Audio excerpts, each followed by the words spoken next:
Skydog is magical. You step onto this land and you're totally transformed. You're amongst all these wild horses. You know, they might be a little bit gentled, but they still have their wild spirit.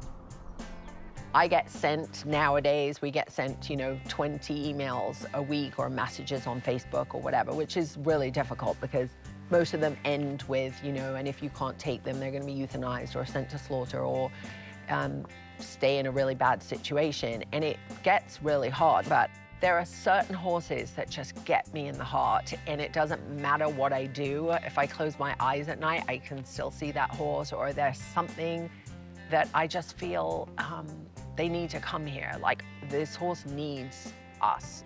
And I think it's always been that. And I have a very, very strong sense that every horse here came here for a reason, and that it was right for them and right for us. Dani California is, she is such a special horse. And it's really funny because I can't think of another horse that I had such a visceral reaction to. And I remember I was in my office down in Malibu, and I had my computer open, and there was a kind of, they do a sort of a live feed. There was a rescue at an auction, and they showed a little bit of video footage, and someone kind of stuck their phone inside a trailer, and all I could see was actually a trembling, dreadlocked mane. And for some reason, I turned to the person that was in the office with me and I said, "That's a Mustang, and she's coming to Skydog." She actually had turned her body horizontally in the trailer, and there's 3 horses behind her. All of them were drenched with sweat, and she was trying to protect them. And the guy that brought them to the auction dragged her out by her tail, and she was standing there shaking, and I heard the girl that was there say, "This is a branded Mustang." And I literally just messaged the rescue and said, "We'll take her."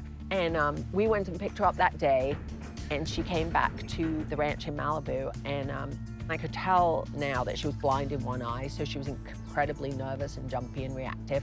And I just stood in her stall and unmatted her mane for like 5 hours that night. And I just talked to her and tried to soothe her, and she kind of stopped weaving and eventually just like took a giant deep breath and just kind of released a lot of stress and anxiety. And I just started to cry because I don't know, there was just something about, like, she suddenly believed she was safe, and she had stopped shaking, and it still to this day emotionally affects me to remember that and think of the connection that I made, I guess, that night with her. And I don't know why I'm crying, but she is just a really special horse to me. And she kind of represented everything that, we do in trying to bring a horse that has been in such a bad situation and has lost hope and, just really has gotten used to abuse and kind of thinking that people are bad and they, equal pain.